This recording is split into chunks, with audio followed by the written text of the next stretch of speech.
सड़क मंत्रालय का क्या काम है? सड़क बनाना। घटिया सड़क बनाना या बढ़िया सड़क बनाना? जोर से बोलिए। उद्योग मंत्रालय का क्या काम है? औद्योगिक विकास करना। बढ़िया तरीके से विकास करना या घटिया तरीके से विकास करना? शिक्षा मंत्रालय का क्या काम है? अच्छी शिक्षा देना।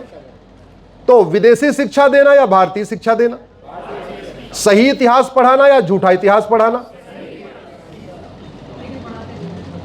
कानून मंत्रालय का क्या काम है? कानून बनाना।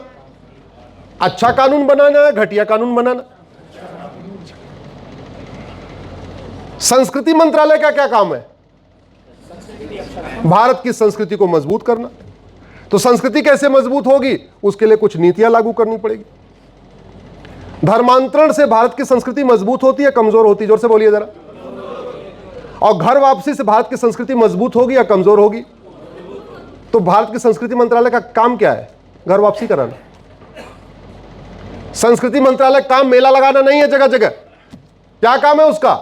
घर वापसी कराना। आप लोग कुछ लोग कहेंगे आर्टिकल 25 तो कहता है जी सब लोग कन्वर्ट हो सकते हैं। बकवास है। आर्टिकल 25 को ध्यान से पढ़िए। Article 25 subject to public order, health and morality. Bharat का आर्टिकल 25 रीतियों का अधिकार देता है, कुरीतियों का नहीं। प्रथा का अधिकार देता है, कुप्रथा का नहीं। धर्म पालन का अधिकार देता है, धर्मांतरण का नहीं। और आर्टिकल कॉन्स्टिट्यूशन कहता है भारत की संस्कृति को मजबूत करना, और भारत की संस्कृति तब मजबूत होगी जब घर वापसी होगी।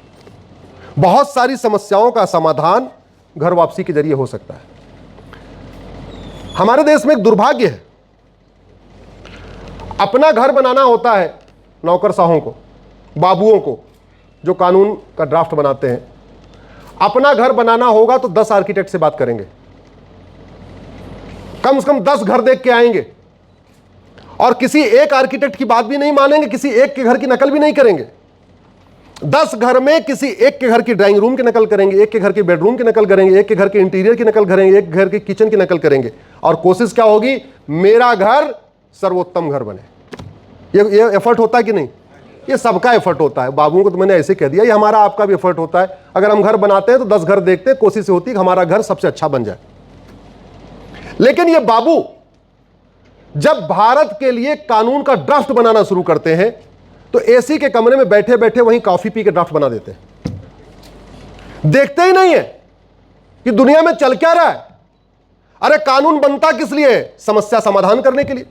कानून किस लिए बनता है? जरा जोर से बोलिए। कानून एक तरीके से दवाई है। तो दवाई किस लिए बनाई जाती है?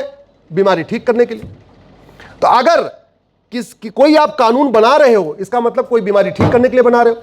अगर आप बीमारी ठीक करने के लिए बना रहे हो तो एक बार यह भी तो देखना पड़ेगा ये बीमारी सबसे कम कहां है। मतलब आप किसके कानून की नकल करोगे? जिसके यहां बहुत बीमारी, किसकी दवाई की नकल करोगे? जिसके यहां बहुत बीमारी हो या जिसके यहां बिल्कुल बीमारी हो ही ना, किसकी नकल करोगे आप? अगर आपको करप्शन रोकना है तो आपको सिंगापुर जापान का कानून देखना पड़ेगा। आपको ड्रग स्मगलिंग रोकना है तो देखना पड़ेगा सिंगापुर में क्या व्यवस्था है, जहां मिनिमम ड्रग है जीरो, लगभग जीरो। 30 साल पहले तक सर सिंगापुर में क्या व्यवस्था थी? बहुत बुरा हाल। उन्होंने सिस्टम बदला। क्या बदला? कि ड्रग मिलने पे देखते गोली मार देंगे। हां, अरे वहां पे वीजा, जब आप पहुंचते हैं, वीजा इमिग्रेशन करते हैं तो एक सर्टिफिकेट मिलता है, इमिग्रेशन सर्टिफिकेट मिलता है। उसमें पीछे लाल रंग की स्टैंप लगाई जाती थी, उस पर लिखा रहता है अगर ड्रग मिला तो देखते गोली मार देंगे। फिर उसमें थोड़ा हंगामा शुरू हुआ तथा कुछ ह्यूमन राइट आके खड़े हो गए, ह्यूमन राइट एक्टिविस्ट, ऐसे कैसे होगा, कैसे गोली मार देंगे? तो बोले ठीक है, अच्छा गोली नहीं मारेंगे। उन्होंने कानून बना दिया, ड्रग मिलने पे 6 महीने के अंदर फांसी दे देंगे। हमारे तमिलनाडु का एक लड़का गया था, 900 ग्राम गांजा उसके पास मिला था। गूगल करके देख लेना। इतना साहस वाला काम हमारे लोग कर सकते, बाहर वाले नहीं कर सकते। अरे जब पता था वहां फांसी वाला कानून है, सिंगापुर है, और उसने कहा है 6 महीने में फांसी होगी, तो मत जाते, कहीं और बेच के आते। लेकिन वो भी टेस्ट करने गया था कि सिंगापुर का कानून कैसा काम करता है, और गया कॉलेज के पास, 900 ग्राम गांजा उसके पास, सीधे पकड़ा, narco polygraph brain mapping test किया। वहां वो नहीं चलता, पूछताछ, गवाहों के बयान, क्रॉस एग्जामिनेशन, इस सब फालतू वाला सिस्टम नहीं वहां पे। उसके पास मिला, उसका टेस्ट किया, लाइव रिकॉर्डिंग कर लिया, मीडिया पे चला दिया, लाइव चला दिया, देखो अपने आप क्या बोल रहा है। जो पुलिस के लोग थे, सवाल पूछते जा रहे थे, कहां से आए, यहां से आए, कैसे किया, यहां से किया, गांजा कहां खरीदा, यहां खरीदा, किसको बेचने वाले थे, इसको बेचने वाले थे, सारा लाइव कर दिया। जज साहब को दिखा दिया, देखो अपने वीडियो में क्या बोला है। हाँ बोला, हाँ अभी तो ये तो गांजा है। 900 ग्राम गांजा पे उठा के फांसी दे दिया। और यहां 9-9 कुंटल गांजा मिलता है, बेल मिल जाती है। मुझे समझ में नहीं आ रहा, जज साहब को भी थोड़ा बहुत पता नहीं क्या हो रहा है, भगवान जाने क्या हो रहा है, मुझे समझ में नहीं आया। इसके पास 9 कुंटल गांजा मिलता है, उसको जमानत मिलती कैसे? ये थ्योरी समझ तक नहीं आई। नोटों का बोरा मिला तब थोड़ा समझ में आया कि क्या हो सकता है। ये कड़वी सच्चाई है, ये कड़वी सच्चाई हो रखी है। हमारी यंग जनरेशन बर्बाद हो रही है और हम रोक नहीं पा रहे। ये ड्रग स्मगलिंग रोकना, ये कोई ड्रग स्मगलिंग कोई लाइलाज समस्या नहीं, दुनिया के कई देशों ने रोक के दिखा दिया। हिम्मत नहीं पड़ रही वहां पे। और अपने यहां सारे वो मलेशिया और पता नहीं कहां से वो काले वाले आते हैं जो सारे ले लेके चले आ रहे। हाँ, नाइजीरिया से, अफ्रीका से चले आ रहे, दिल्ली में आके बेच रहे, भारत की राजधानी में आके बेच रहे। दिल्ली एनसीआर में ऐसा कोई कॉलेज नहीं है जहां पे ड्रग नहीं पहुंच रही और व्हाट्सएप पे ऑर्डर करके नहीं पहुंच रही है। प्रॉपर नेटवर्क बना हुआ है। करना क्या चाहिए? न रहेगा बांस न बजेगी। कानून का खौफ पैदा करना पड़ेगा। कानून का खौफ हमने पैदा ही नहीं किया। 75 साल हो गए आजादी के। आप सुनते होंगे हेट स्पीच खूब चर्चा होती है। भारत के किसी कानून में हेट स्पीच डिफाइन ही नहीं है आज तक। अभी पिछले हफ्ते एक लड़की को, शर्मिष्ठा नाम था, 3-4 दिन के लिए जेल में रख के आई और क्या आरोप था? Hate speech. जानते हैं, भारत के किसी कानून में हेट स्पीच आज तक डिफाइन ही नहीं है। इसलिए मैंने PIL फाइल किया कि हेट स्पीच को डिफाइन करिए पहले, क्योंकि इसका मिसयूज हो रहा है। लॉ कमीशन ने 2017 में अपनी रिपोर्ट दिया, रिपोर्ट नंबर 267। वो हेट स्पीच उन्होंने डिफाइन करके दिया, लेकिन वो हेट स्पीच को डिफाइन नहीं किया जा रहा। क्यों? क्योंकि डिफाइन कर देंगे तो मिसयूज नहीं हो पाएगा, और करना मिसयूज है। अगर डिफाइन हो जाएगा फिर तो उसी को ऊपर लगेगा। एक चीज आप बताओ सर, बस ले रहा हूं। हाँ, अभी बस खत्म कर रहा हूं। आज तक माइनॉरिटी हमने डिफाइन ही नहीं किया। भारत के संविधान में कहीं माइनॉरिटी डिफाइन ही नहीं है। भारत के किसी कानून में माइनॉरिटी डिफाइन ही नहीं है। इसके बावजूद माइनॉरिटी कमीशन चल रहा है, माइनॉरिटी अफेयर मिनिस्ट्री चल रही है, माइनॉरिटी के नाम पे लोन, माइनॉरिटी के नाम पे वजीफा, माइनॉरिटी के नाम पे पता नहीं क्या क्या चल रहा है। 5,000 करोड़ केंद्र सरकार खर्च कर रही है, 1,000, 2,000 करोड़ राज्य सरकारें खर्च कर रही हैं। पूरे देश में 20-25,000 करोड़ रुपए माइनॉरिटी के नाम पे खर्च हो रहा है। Who is minority? God knows. भगवान के अलावा और किसी को नहीं पता। अरे माइनॉरिटी का मतलब क्या हुआ? माइनॉरिटी की यूनिट सैकड़े हो सकती है भाई, कुछ 100 लोग हैं, ये माइनॉरिटी है। चलो देश बड़ा है तो माइनॉरिटी की यूनिट 1000 हो सकती है कि भाई चलो कुछ 1000 लोग, ये कम्युनिटी कुछ 1000 है, ये माइनॉरिटी हो गई। चलो और बड़ा देश है तो माइनॉरिटी की यूनिट लाख हो सकती है। हाँ भाई चलो ये 2-4 लाख लोग हैं देश में, यहूदी हैं, बहाई हैं, पारसी हैं, इनको माइनॉरिटी दे दो। पूरी दुनिया में माइनॉरिटी की यूनिट करोड़ नहीं होती, केवल भारत में करोड़ यूनिट चल रही है। जिसकी संख्या करोड़ों में है वो भी माइनॉरिटी बना हुआ है। ये बंद होना चाहिए कि नहीं होना चाहिए? इसलिए हमने 1992 के माइनॉरिटी कमीशन एक्ट को सुप्रीम कोर्ट में चैलेंज किया हुआ है। हमने कहा यह माइनॉरिटी कमीशन खत्म होना चाहिए, माइनॉरिटी अफेयर मिनिस्ट्री खत्म होनी चाहिए, यह माइनॉरिटी के नाम पे लोन वजीफा बंद होना चाहिए। जब भारत सेकुलर देश है, भारत में सब एक समान है, फिर माइनॉरिटी मेजॉरिटी का खेल क्यों?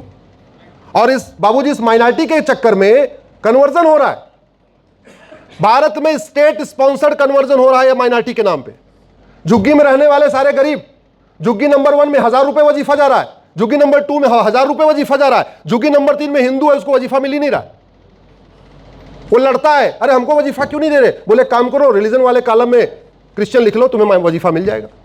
जो क्रिश्चियन कन्वर्जन हो रहा है इस माइनॉरिटी कमीशन के चक्कर में हो रहा है। और माइनॉरिटी कमीशन किससे चल रहा है? टैक्स पेयर के पैसे से। भारत में 90% टैक्स पेयर कौन है? हिंदू। यानी गरीब हिंदुओं, अमीर हिंदुओं के टैक्स के पैसे से गरीब हिंदुओं का कन्वर्जन हो रहा है। आवाज उठाया क्या? नहीं। आवाज उठाना चाहिए कि नहीं? जोर से बोलिए जरा। आवाज उठाना पड़ेगा, आवाज उठाना पड़ेगा। सबसे बड़ा ब्लंडर तो यह हुआ है जो हमारे सुप्रीम कोर्ट के जजों ने धर्म को रिलीजन और रिलीजन को धर्म समझ लिया। लगातार कंफ्यूजन चल रहा था तो मैंने कहा क्या करें, फिर मैंने PIL फाइल किया। मैंने PIL फाइल किया कि धर्म और रिलीजन को आप डिफरेंशिएट करिए। प्राइमरी में एक चैप्टर डालिए कि धर्म क्या है और रिलीजन क्या है। उसमें मैंने धर्म और रिलीजन के 20 भेद बताए हैं और आपको नटसेल में बताऊं, धर्म जोड़ता है, रिलीजन तोड़ता है। क्या है? धर्म जोड़ता है, रिलीजन, धर्म यूनाइट्स, रिलीजन डिवाइड्स। पूरे दुनिया में जो झगड़ा धर्म का नहीं चल रहा है, पूरे दुनिया में झगड़ा किसका चल रहा है? रिलीजन का। और हमारे सुप्रीम कोर्ट के जज धर्म को रिलीजन और रिलीजन को धर्म समझ के बैठे हुए। इसलिए मैंने मांग किया कि इसको डिफरेंशिएट किया जाए। भारत के संविधान में कहीं मदरसा शब्द है ही नहीं है, यह सबसे आवश्यक है इसको समझना। भारत के संविधान में 2 शब्द बिल्कुल नहीं है जिन पे पूरे देश में चर्चा हो रही है। भारत के संविधान में WAQF मतलब वफ, वफ नाम का शब्द ही नहीं है। और दूसरा, भारत के संविधान में मदरसा नाम का शब्द नहीं है, वक्फ नाम का शब्द नहीं है। इसके बावजूद वक्फ बोर्ड चल रहा है, वक्फ ट्रिब्यूनल चल रहा है, 40 लाख एकड़ जमीन पे कब्जा हो रखा है, कोर्ट में मुकदमे चल रहे हैं, लेकिन कोई यह नहीं बता रहा है कि संविधान से देश चलेगा या बाइबल कुरान से चलेगा। और ऐसे दूसरा, भारत के संविधान में मदरसा शब्द कहीं है ही नहीं है। मदरसा किसकी आड़ में चल रहा है? आर्टिकल 30 की आड़ में चल रहा है। आज मैं एक बार फिर सभी माननीय जजों से, खासतौर पर सुप्रीम कोर्ट के जजों से आग्रह करूंगा, एक बार आर्टिकल 30 को ध्यान से पढ़िए। आर्टिकल 30 को मैं 100-150 बार पढ़ चुका हूं, हमको समझ में नहीं आ रहा ये मदरसा अलाउ कर रहा है। आर्टिकल 30 कहता है कि देश के सभी नागरिकों को एजुकेशन इंस्टीट्यूशन खोलने का अधिकार है। कौन सा है? Education institution, religious education institution नहीं। अब अगर कोई ये कह रहा होगा रिलीजियस वाला भूल गए होंगे, तो रिलीजियस वाले भूले नहीं है। उन्होंने क्लेरिफाई करने के लिए आर्टिकल 27 में लिख दिया कि भारत की सरकार मजहब को प्रमोट करने पे 1 रुपए खर्च नहीं करेगी। और मदरसा मानवता को प्रमोट करता है या मजहब को? जोर से बोलिए जरा। और ज्यादा क्लेरिफाई करने के लिए आर्टिकल 28 में संविधान निर्माताओं ने लिख दिया, किसी भी सरकारी स्कूल में या सरकार के द्वारा मान्यता प्राप्त स्कूल में या सरकार के द्वारा फंडेड स्कूल में कोई मजहबी तालीम नहीं होगी, रिलीजियस इंस्ट्रक्शन नहीं होगा। मदरसों में सेकुलर एजुकेशन होती है, मजहबी तालीम होती है। जोर से बोलिए जरा। मदरसा एजुकेशन इंस्टीट्यूशन है ही नहीं है, मदरसा दीनी तालीम सेंटर है। मदरसों में सर्व मंगल मांगल्य नहीं सिखाते, मदरसों में सर्वे भवन्तु सुखिनः नहीं सिखाते, मदरसों में वसुधैव कुटुंबकम नहीं सिखाते, मदरसों में नारी तू नारायणी नहीं सिखाते, मदरसों में जननी जन्मभूमिश्च नहीं सिखाते। मदरसों में केवल और केवल अपनी मजहबी तालीम दी जाती है। और हमारे देश के संविधान की शपथ लेने वाले सांसदों, विधायकों और मुख्यमंत्रियों ने मदरसा बोर्ड बना दिया, मदरसों की डिग्री को वैलिड कर दिया, मदरसों की डिग्री से लोग सरकारी नौकरी ले रहे हैं। यह सारा अत्याचार चल रहा है। क्यों? क्योंकि आपके पास टाइम ही नहीं है सांसदों विधायकों से मिलकर उनको टोकने का। उनको पता है ये जाति के आधार पर बटे हैं, भाषा के आधार पर बटे हैं, क्षेत्र के आधार पर बटे हैं, तो उनको जहां से वोट आ रही है उसका काम कर रहे हैं, जहां से नोट आ रही है उसका काम कर रहे हैं। वो सुबह से शाम तक vote note vote note vote note के चक्कर में पड़े। बाकी अंबेडकरवाद, समाजवाद, पेरियारवाद, लोहियावाद, गांधीवाद, नेहरूवाद, ये सारे केवल जुमले हैं, ये आपको भ्रमित करने के जुमले हैं। एक्चुअल में उनका अंतिम फंडा क्या है? वोट और नोट। और विश्वास नहीं तो आप देख लो, सड़क बनती है क्योंकि जिधर से सड़क जाती है वहां से वोट मिलती है, और जितने का टेंडर होता है उसका 20%, जोर से बोलिए जरा, इधर ज्यादा है कम है? 20। स्कूल बनता है क्यों? जहां स्कूल बनता है वहां के लोग वोट देते हैं, और जितने का टेंडर हुआ उसका 20% नोट। हॉस्पिटल बनती है क्योंकि जहां हॉस्पिटल बनेगी वहां के लोग वोट देंगे, और जितने का टेंडर हुआ उसका 20%। तो सारे वो काम होते हैं जहां से वोट और नोट आती है। लेकिन लफ्ज जिहाद कैसे रुकेगा? लैंड जिहाद कैसे रुकेगा? धर्मांतरण कैसे रुकेगा? घुसपैठिए कैसे भागेंगे? जनसंख्या विस्फोट कैसे रुकेगा? आतंकवाद कैसे रुकेगा? माओवाद कैसे रुकेगा? नक्सलवाद कैसे रुकेगा? जिहाद कैसे रुकेगा? मजहबी उन्माद कैसे रुकेगा? इसकी चिंता है क्या? जोर से बोलिए। तो भैया, अपने आने वाली जनरेशन को बचाना चाहते हैं तो थोड़ा चिंतन करिए। अगर आप चिंतन नहीं करेंगे तो वो 83 करोड़ लोग चिंतन तो नहीं करेंगे जिनको हर महीने राशन लेना है। सरकारें चाहती हैं गरीबी बढ़ती रहे, गरीबी खत्म करना होता तो हम दो हमारे दो लागू कर चुके होते। सरकारें चाहती हैं गरीबी बढ़ती रहे, क्योंकि गरीबी बढ़ती रहेंगे तो फटाफट वाली स्कीम 1000 रुपए दूंगा, 1500 रुपए दूंगा, सिलेंडर दे दूंगा, सिलाई मशीन दे दूंगा, फोन दे दूंगा, और बताओ और क्या क्या चलता रहता है इधर। ठीक है, हाँ, टीवी दे दूंगा, फ्रिज दे दूंगा। ठीक है, तो मुफ्तखोरी हरामखोरी वाला खेल तभी तक चलेगा जब तक गरीबी है। गरीबी बंद हो जाएगी तो खेल बंद हो जाएगा। तो भैया वो लोग आवाज नहीं उठाएंगे। हाँ, आपके पैसे से देश बर्बाद हो रहा है, आपके पैसे से बतौलेबाजी हो रही है, आपके पैसे से भाषणबाजी चल रही है, आपके पैसे से जो कानून बनने चाहिए वो नहीं बन पाए हैं, आपको आवाज उठाना पड़ेगा। इसी के साथ मैं अपनी बात खत्म करता हूं। भारत माता की, भारत माता की, भारत माता की। सवाल लेने के पहले एक मेरा नारा है, जरा आप लोग खड़े हो जाइए, बहुत देर से बैठे हुए। मंच वाले ना खड़े हो, मंच वाले बैठे रहे। बाबूजी आप बैठे रहिए, आप बैठे रहिए, आप बैठे रहिए। सामने वाले आपको पीछे पीछे बोलना है, हमें चाहिए आजादी। क्या बोलना है? और कैमरामैन से कहूंगा हमको ना दिखाएं, आपको दिखाएं, पता चलेगा कौन कितना तेजी से बोल रहा है और कितने जोश से बोल रहा है।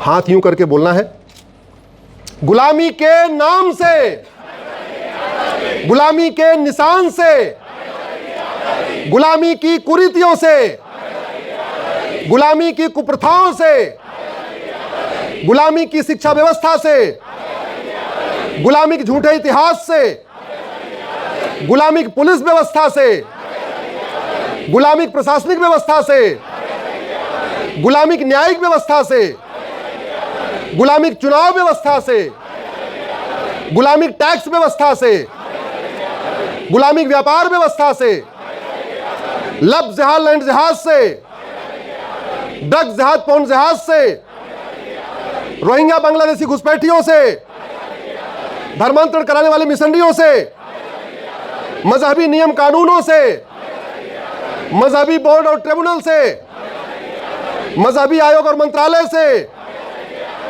भारत माता की, भारत माता की, भारत माता की। बहुत बहुत धन्यवाद, बहुत बहुत आभार।